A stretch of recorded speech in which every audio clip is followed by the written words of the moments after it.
నమస్తే, welcome to our channel. నేను మీ పద్మావతి. ఈరోజు మనతో పాటు కోయిదారు శ్రీనివాసరాజు గారు ఉన్నారు. మరి ఆయనతో మాట్లాడదాం. నమస్కారం గురువుగారు. ఓం నమ శివాయ. గురువుగారు, అష్టదిగ్బంధనం గురించి ఎప్పుడూ మనం వింటూనే ఉంటాం. అయితే అసలు అష్టదిగ్బంధనం అంటే ఏంటి? ఇంకొకసారి మనం వింటూ ఉంటాం, అనారోగ్య సమస్యలు కావచ్చు, ఆర్థిక సమస్యలు కావచ్చు, ఎంతో పై స్థాయిలో ఉన్న వాళ్ళైనా సరే కింద పడిపోవడానికి అష్టదిగ్బంధనం ఒక కారణం అవుతుంది అని అంటారు. ఎంత దీనస్థితిలో ఉన్న వాళ్ళైనా సరే పైకి రావడానికి కూడా అదే కారణం అని అంటారు. అసలు మరి అష్టదిగ్బంధనం అంటే ఏంటి? మరి దాని ప్రాసెస్ ఎలా ఉంటుంది అంటారు అసలు? ఓం నమ శివాయ నమః. దేవి మహాశక్తి అంబవారు పరబ్రహ్మ పరమాత్మ నమః. జగత్తుత్పత్తి స్థితి ప్రళయ బ్రహ్మ హరిహరాయ త్రిగుణాత్మమే సర్వకవతిగామి దర్శ దత్తాత్రేయ నమసంతిని సిద్ధి కురు కురు కురు కురు స్వహ. మంచి ప్రశ్న అడిగావు. అష్టదిగ్బంధన గురించి అడిగావు. అసలు అష్టదిగ్బంధన అంటే ఏమిటి? అది ఎవరు చేస్తారు? మరి పెద్ద పెద్ద కోటేశ్వరులు చేస్తారా? మామూలు మీడియం వాళ్ళకి చేస్తారా? అసలు దాని గురించి ఏమిటా అనేది మీరు తెలుసుకోవాలని అనుకుంటున్నారు.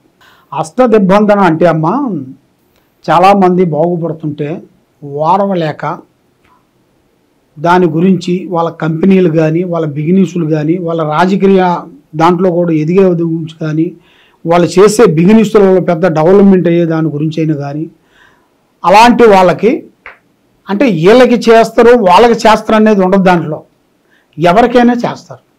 అష్టదిగ్బంధన అనేది ఆ విధంగా చేస్తే ఆ అష్టదిగ్బంధన తగిలిన కాడి నుంచి పెద్ద పెద్ద కోటేశ్వరులు విఐపి క్యాండిడేట్లు కూడా వాళ్ళకి ఆ బిజినెస్ లాస్ అయిపోయి అధోగతి పాలైపోయి, ఇప్పుడు పెద్ద పెద్ద హీరోలు కూడా వాళ్ళకి ఆ అష్టదిగ్బంధన వలన వాళ్ళకి చిన్న చిన్న సీన్లు కూడా తీయటానికి కూడా ఇబ్బంది అయిపోతుంది వాళ్ళకి.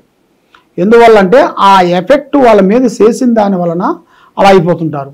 ఈ సినీ ఫీల్డ్ కానీ, యూట్యూబ్ రంగంలో ఉండవలసిన వాళ్ళకి కానీ, ఈ సీరియల్లో ఉండవలసిన వాళ్ళకి కానీ, పెద్ద పెద్ద రాజకీయ నాయకులు కానీ, ఎవరికైనా సరే అది నిప్పు అంటే ఎవరు పట్టుకున్నా కాలుతుందమ్మా. ఆ మాదిరిగా అది అష్టదిగ్బంధన అంటే దాని గురించి పెద్ద పెద్ద మునీశ్వరులు, అఘోరా గురువులు వాళ్ళు పూజలు చేస్తుంటారు. చేసి దానికి కట్టడి కట్టేస్తుంటారు. కట్టడి కట్టేసి వాళ్ళు ఎదుగుదల లేకోకుండా బుస్సున ఊదేసి ఏర్పాటు చేసేస్తుంటారు. ఆ విధంగా చేసిన తర్వాత వాళ్ళకి రోజుకి బిజినెస్లో కానీ, వ్యాపారంలో కానీ, ఉద్యోగంలో కానీ, హెల్త్లో కానీ, ఆరోగ్యంలోనైనా కానీ ఒక ప్రాబ్లం వచ్చేస్తూనే ఉంటుంది. లేనిపోయిన ప్రాబ్లమ్స్ అంటారు కదా, అది వస్తుంటుంది. దానివల్ల వాళ్ళు ఎన్ని హాస్పిటల్ వెళ్ళినా, ఎన్ని చూపించుకున్నా, ఎంత స్కాన్ చేసినా ఒంట్లో ఏమీ ఉండదు. ఇప్పుడు ఏదన్నా ఒంట్లో ప్రాబ్లం అయితే అది స్కాన్ చేయగానే వస్తుంది. కాబట్టి అది గాలి రూపంలో వస్తుంది. గాలి అనేది అది మనకు కనబడదు కదా. అదేవిధంగా ఆ గాలి రూపంలో వచ్చి మన ముక్కు ద్వారం నుంచి కానీ, నోటి ద్వారం నుంచి కానీ లోనకి వెళ్ళిపోతుంది. కళ్ళు ద్వారా నుంచి కానీ వెళ్ళిపోతుంది.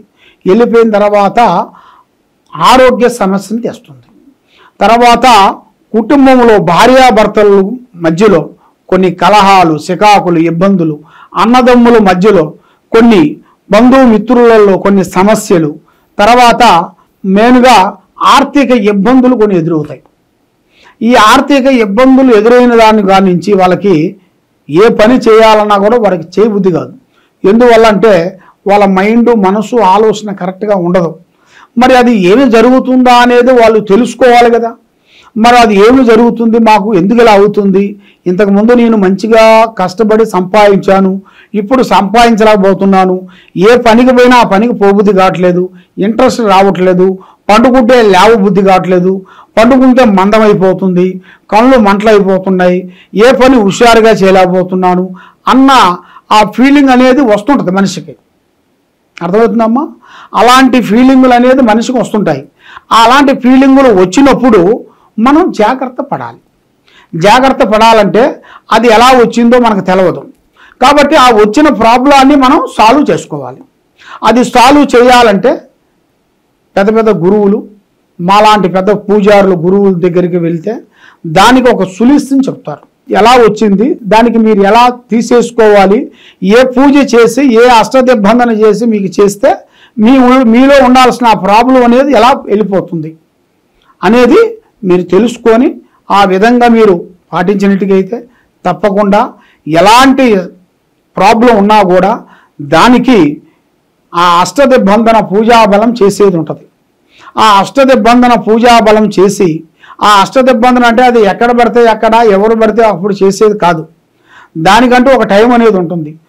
అమావాస, ఆదివారము, పౌర్ణమి కొన్ని గడియలు ఉంటాయి.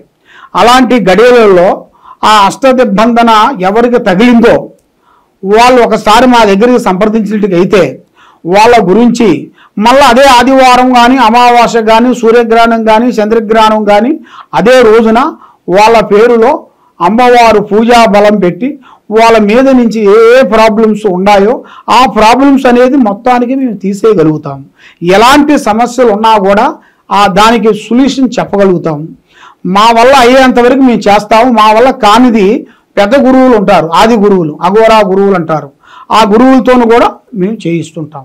మీకు ఎలాంటి సమస్య ఉన్నా ఏది ఉన్నా కూడా తప్పకుండా సంప్రదించండి. అయితే గురువు గారు, మరి కొన్నిసార్లు మనం వింటూ ఉంటాము ఈ అష్టదిగ్బంధనం వల్ల మరణం వరకు కూడా వెళ్తారు అని అంటారు కదా. అసలు ఇలాంటి మనకి ఏదైనా జరిగినప్పుడు ముందుగానే మనం గ్రహించడానికి, ఓకే నాకు ఇలా చేశారు అని కనిపెట్టడానికి ఏమైనా సూచనలు ముందుగానే తెలుస్తాయంటారా? అసలు తెలిసిపోతాయి అమ్మా. ఎలా తెలుస్తాయి అంటే మనకి ఇంట్లో కొంచెం ఆరోగ్యం ఒకరికి కాకపోతే ఒకరికి ఆరోగ్యం బాగోకుండా ఉండటం, తర్వాత వాళ్ళు హుషారుగా ఉండవలసిన వాళ్ళు కూడా నీరసంగా కావటం, తర్వాత వాళ్ళకి తలనొప్పి రావటం, తర్వాత ఇంట్లో లేనిపోయిన సికాకులు, ఇంట్లో కొన్ని గొడవలు, చిన్న చిన్న సమస్య పోయి పెద్దగా కావటం, కొట్టుకోవటం, తిట్టుకోవటం, లేనిపోయిన వాళ్ళు ఎదుటి వాళ్ళు మన దగ్గరికి రావటం, మనం ఏమి చేయకపోయినా కూడా మనల్ని లేనిపోయిన దాంట్లో ఇరికేయటం, ఇలాంటి కొన్ని సంఘటనలు మనకు ఆటోమేటిక్గా అర్థమైపోతుంటాయి. అలాగా ఒక్కొక్క టైంలో మనం మంచిగా ఉన్నా కూడా ఎదుటివాడు మనకు వారసుగా మనల్ని తిట్టుకుంటుంటారు. ఏమిరా ఇది, ఏమి కర్మ ఇది, ఒకరిని అన్నే వాళ్ళం కాదు, ఒకరిని చేసే వాళ్ళం కాదు, మా సొమ్ము దీన్ని మేము బతికే వాళ్ళం, ఒకరి గురించి ఇబ్బంది మేము చేసేవాళ్ళం కాదు, మరి మమ్మల్ని ఎందుకు ఇలా జరుగుతుందా అనేది మీరు కూడా అది అండర్స్టాండింగ్ చేసుకోవాలి. అది అండర్స్టాండింగ్ అనేది దానికి కొన్ని కదలికలు వచ్చేస్తుంటాయి. అర్థమవుతుందమ్మా? అలాగా ఆ కదలికలు వచ్చినప్పుడే కొంత జాగ్రత్త పడినట్టుగైతే తప్పకుండా జయప్రదం అనేది అవుతుంది. మీకు ఏ సమస్య ఉన్నా మమ్మల్ని సంప్రదించండి. చాలా చక్కగా వివరించారు గురుగారు. అయితే అష్టదిగ్బంధనం గురించి వినడమే కానీ అసలు ఎలా ఉంటుంది, ఏం చేస్తారనే చాలా చక్కగా వివరించారు. ధన్యవాదాలు గురుగారు. ఓం నమః శివాయ నమః. మీకు ఎటువంటి సమస్యలు ఉన్నా, కుటుంబం కావచ్చు, విద్య, ఉద్యోగ, వ్యాపారం, ఇలాంటి ఎన్ని సమస్యలు ఉన్నా కూడా ఆ సమస్యలన్నిటికీ కూడా పరిష్కారం కోయదర శ్రీనివాసరాజు గారు చూపిస్తారు. మరి కింద ఉన్న నెంబర్కి కాల్ చేసి మీ సమస్యలకు పరిష్కారం తెలుసుకోగలుగుతారు. ధన్యవాదాలు.